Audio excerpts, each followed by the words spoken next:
बिस्मिल्लाहिर्रहमानिर्रहीम। तकदीर ये नज़्म है, एक मुकालमा है, बल्कि इब्लीस और यज़दां, इब्लीस और यज़दां, एवर लिविंग, हमेशा रहने वाली ज़ात, अल्लाह ताला की ज़ात। तो ये उनके दरमियान मुकालमा है। बहुत बड़ा टॉपिक है एक्चुअली। तकदीर और फ्री विल और जो फेट है, ये एक ऐसा टॉपिक है जिस पे बहुत बात हुई है। और ये एक ऐसा सवाल है जो कुछ इंसानों को, उनके जहन में अगर ये सवाल आ जाए तो ये उन्हें बहुत तंग करता है। और मेरी ये राय है कि इसका जो है ना, जवाब इंसान को मिलना ज़रूरी है, उसको ढूंढना ज़रूरी है। क्योंकि अगर आप इस कश्मकश के साथ रहें, फ्री विल और फेट की कश्मकश में पड़े रहें, तो आपका जहन जो है ना वो बहुत फिर आप ये प्रोग्रेस को रोकता है इंसानों की। तो जितना जल्दी मुमकिन हो सके एक इंसान को, उसको इस कंफ्यूजन में से निकलना चाहिए और उसको ये क्लियर नज़र आना चाहिए कि तकदीर और फ्री विल क्या है।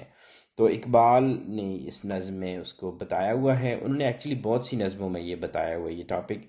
मैं एक कोशिश करता हूँ और उम्मीद करता हूँ कि अल्लाह पाक जो है वो मदद करे और हमें ये समझ आए। अगर किसी के जहन में कन्फ्यूजन है तो शायद वो दूर हो सके थोड़ी सी। तो फेट तकदीर नज़्म है, इब्लीस व यज़दां, इब्लीस शैतान, तो उनके दरमियान मुकालमा है। ए खुदाए कुन फ़िका, मुझको न था आदम से बैर।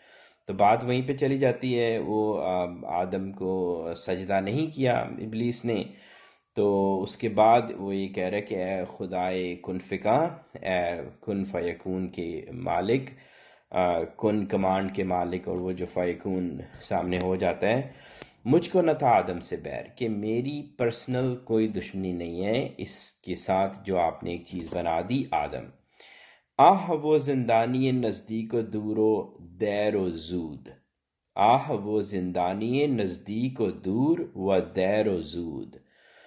कि अब उस शैतान का मसला ये था कि उसमें तकब्बुर था, ठीक है, एक ईगो थी, एक अना थी, और उसको उसके जहन में ये था कि वो सुपीरियर है। ठीक है, ये बार बार आप मेरी इस इकबाल की सारी शायरी में और जो वीडियोस मैंने बनाई हैं, सुपीरियर और इन्फीरियर, इसी हम चीज़ों में पड़े हुए हैं। और ये आता उस शैतान के वो पहली वो से है कि उसके जहन में ये था सुपीरियरिटी का, कि मुझे इससे कोई मसला नहीं है, क्योंकि वो अपने आप को बहुत ऊपर समझ रहा है। वो समझ रहा है कि ये जो चीज़ आपने बनाई है ना, ये जिंदानी है, ये ट्रैप्ड है नज़दीक और दूर व देर जूद में, कि ये नज़दीक और दूर और स्लो एंड स्विफ्ट, आहिस्ता और तेज़, इनके दरमियान गिरफ्तार है। तो बेसिकली वो कह ही रहा है कि जो कायनात है ना, इसमें अगर आप बाहर देखें ना, निकल के, अभी रात है, आसमान है ऊपर, तो आप देखें बाहर कि सितारे, कितना बड़ा आसमान, और ये जितने सितारे हमें नज़र आते हैं ये तो शायद 5% भी नहीं है, इससे और बहुत कुछ हैं जो हमें नज़र नहीं आते ऊपर।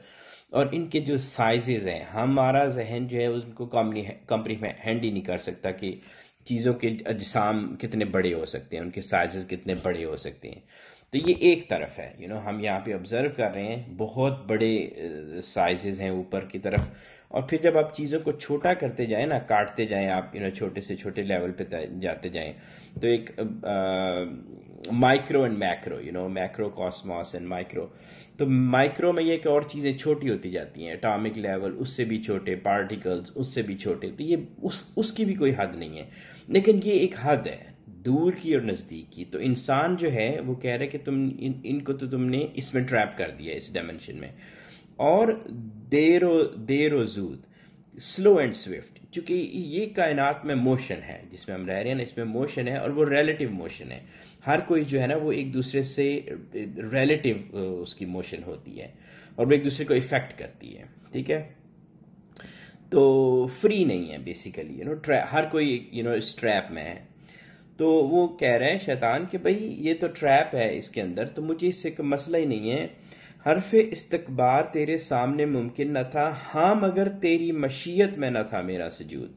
तो मैं कभी भी ना करता आपके हुक्म को। लेकिन ये अब उसने हुज्जत लगाई कि मगर तेरी मशीयत में न था मेरा सजूद, कि मेरा झुकना, मेरा सजदा करना आदम के आगे, ये मेरे लिए लिखा ही नहीं हुआ था और ये आपकी रज़ा नहीं थी, आपकी मशीयत नहीं थी, आपकी मर्जी नहीं थी। तो बेसिकली उसने अल्लाह पे इल्ज़ाम लगा दिया। ठीक है, तो यज़दा अब आगे से जो एवर लिविंग है वो उससे पूछते हैं, कब खुला तुझ पे ये राज इनकार से पहले के बाद। अब ये सुनने वाली चीज़ें हैं, ठीक है, आपने इसको लिंक बनाना है। कब खुला तुझ पे ये राज इनकार से पहले के बाद, कि ये कब, ये जो तुम पे ये राज आश्कार हुआ है कि मेरी मशीयत में न था, कि मैं हूँ जिसने तुम्हारे लिए ऐसा लिख दिया कि तुम सजदा नहीं करो, तो मुझे बताओ कि कब तुम पे ये खुली, ये वो आश्कार हुआ। तो इब्लीस आगे से कहता है, बाद ए तेरी तजल्ली से कमालात वजूद। तो वो ना बड़े कॉन्फिडेंस से कहते हैं कि बाद में, ऑफ कोर्स, जब मैंने सजदा कर लिया, मैंने सजदा नहीं किया और सब ने किया, और जब मैं निकाल दिया गया तो फिर मैंने सोचा कि ये तो मेरा कसूर ही नहीं था टू स्टार्ट विद, ये तो आपकी मशीयत में नहीं था, आपकी मशीयत यही थी कि मैं सजदा ना करूं। तो फिर ए तेरी तजल्ली से कमालात वजूद, तो फिर ऊपर से ना वो लगा भी रहे बातें साथ कि हाँ आपने ये सब कुछ बनाया हुआ है, ये कायनात सारी आपकी बनाई हुई है, मैं देख रहा हूँ, लेकिन आपकी उसमें नहीं था मशीयत में कि मैं सजदा करूँ। अच्छा, एट दिस पॉइंट जो यज़दा हैं एक्सक्यूज मी, तो वो जो है वो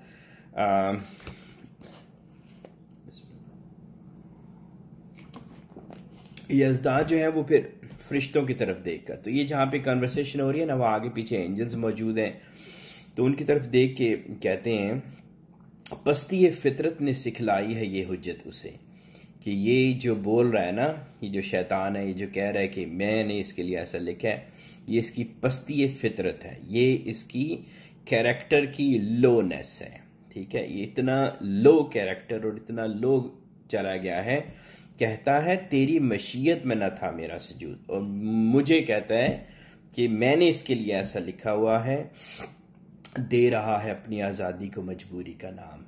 ये मैंने इसको आज़ादी दी थी, इसके पास एक फ्री विल थी डिसाइड करने की, और उस फ्री विल को ये कह रहा है कि मेरी मजबूरी है। ठीक है, डिसीजन तो उसका था ना, तो उसको कह रहा है ये मेरी मजबूरी है। जालिम अपने शोलाए सोजा को खुद कहता है दोद, या एक वर्ड है, तो यानी कि बात यूँ है कि मैंने उसको एक जलता हुआ फ्लेम दिया। हमारे अंदर अल्लाह ताला ने एक ज़बरदस्त पोटेंशियल रखा हुआ है, एक जलता हुआ फ्लेम दिया इसके अंदर, और उसने उसको बुझा दिया अपनी कैरेक्टर की लोनेस की वजह से, उसने उसको बुझा दिया। और अब कह रहे कि भाई आपने तो मुझे कुछ दिया ही नहीं था, आपने तो मुझे ये कोयला जो जल जाता है तो वो जो राख नहीं बनती, तो वो ये कहता है कि मैंने राख दी है, और अब राख के ऊपर अल्लाह ताला जो है वो आप मेरे ऊपर ये लगा रहे हैं, इल्ज़ाम लगा रहे हैं। तो दे रहा है अपनी आज़ादी को मजबूरी का नाम। इसको समझने की ज़रूरत है कि फ्री विल जो है ना आज़ादी है। अब हम इंसान जब कोई अमल कर चुकते हैं ना, तो कर चुकने के बाद हम उसको अल्लाह पे नहीं लगा सकते कि ये अल्लाह ताला ने हमसे करवाया है, ये ऐसे ही होना था। ठीक है, फ्री विल को भी समझना ज़रूरी है। हम इंसान फ्री हैं, जहाँ तक मुझे समझ आई है ना, हम फ्री हैं अपने जहन के अंदर। हमारे जहन में ख्यालात आते हैं, ख्यालात कहाँ से आते हैं ये इस पे फिर इंशाल्लाह बात होगी, लेकिन आप अगर सिर्फ फ्री विल को समझना चाह रहे हैं तो हमारे जहन में ख्याल आते हैं, और उन ख्यालों में से फिर हम जो कुछ बार बार कुछ जो करना चाह रहे थे ना, एक जंग होती है, एक टसल होती है, करूं या ना करूं, ये करूं वो करूं, हज़ारों ख्यालात। ठीक है, तो आप फिर उनमें से ये शफल करते रहते हैं आपके दिमाग में, सारा दिन यही चलता है इंसान के दिमाग में, शफल करते रहते हैं ख्यालात। लेकिन एट सम पॉइंट आप उस एक ख्याल को, उनका जो सीक्वेंस होता है ना, उसको लॉक कर देते हैं। ठीक है, और जब वो लॉक कर देते हैं तो उसके बाद वो आपके अमल में, हमारे अमल में ढल जाता है। ठीक है, तो जब वो लॉक कर लिया गया, अब ये भी, इसमें भी साइंस है कि कितनी देर पहले लॉक हो जाती हैं ख्यालात अमल से पहले। तो जब वो लॉक हो गया तो बेसिकली इंसान की तकदीर बन जाता है। ठीक है, लेकिन उससे पहले सारी फ्रीडम है, हम जहन में आज़ाद है ना, जो मर्जी सोचें। ठीक है, सोचें तो सोचें, वो सोचें जो रब ने सोचने का जो हुक्म दिया है। लेकिन अगर इंसान और बहुत कुछ सोचता रहे, ठीक है, और फिर एक्सपेक्ट करे कि मैं कुछ मुख्तलिफ इसका नतीजा निकलेगा, जो कि नहीं होगा, चूँकि आप सोचों को उनको आप थोड़ी जंग रहती है, कोशिश करती रहती हैं, लेकिन फिर जो हावी होती हैं, जो वो जिस जिस जिस कैरेक्टर पे वो इंसान होता है ना, उसके अकॉर्डिंगली वो सोचें फिर हावी हो जाती हैं। अगर गलत उसने रास्ते पे चल पड़ा है तो गलत सोचें कब्जा कर लेती हैं, फिर वो एकदम लॉक होती हैं और वो फ़ौरन उस गलत अमल की तरफ चल पड़ता है। तो इसलिए ये जो फ्री विल मुझे समझ आई है, इंशाल्लाह इस पर फिर बात होगी, लेकिन फ्री विल जो है वो मेरे ख्याल में तो जहन की फ्रीडम तक ही महदूद है, ख्यालात की, उसी में हम आज़ाद हैं। वंस वो ख्यालात जब लॉक हो जाएं तो वो फिर हम अमल बन के तो हमारी तकदीर बनना शुरू हो जाती है।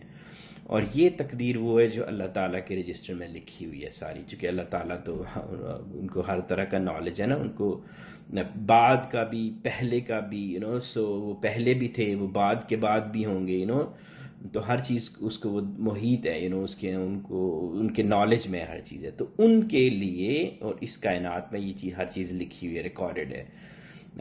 हमारे लिए हम अपने अगर किसी कंडीशन में हैं तो हम उसको अल्लाह पे ब्लेम नहीं कर सकते, ठीक है। इसीलिए मेरी आप देखें वीडियोस में मैंने यही कहा हुआ है कि रब पे ब्लेम करने का नाम आप तकदीर नहीं कह सकते कि ये अल्लाह दी मर्ज़ी, सारे गलत काम बंदा करे और बाद में कहे अल्लाह दी मर्ज़ी, तो ये अल्लाह दी मर्ज़ी इस तरह नहीं होती। तो इसमें बताएं आप अपनी प्लीज़ इसमें ऐड करें, ये इम्पॉर्टेंट टॉपिक है जो हम सबको समझना ज़रूरी है। तो अगर आप वो हैं जिनको ये ज़्यादा क्लैरिटी है, तो आप प्लीज़ शेयर करें अपने ख्यालात।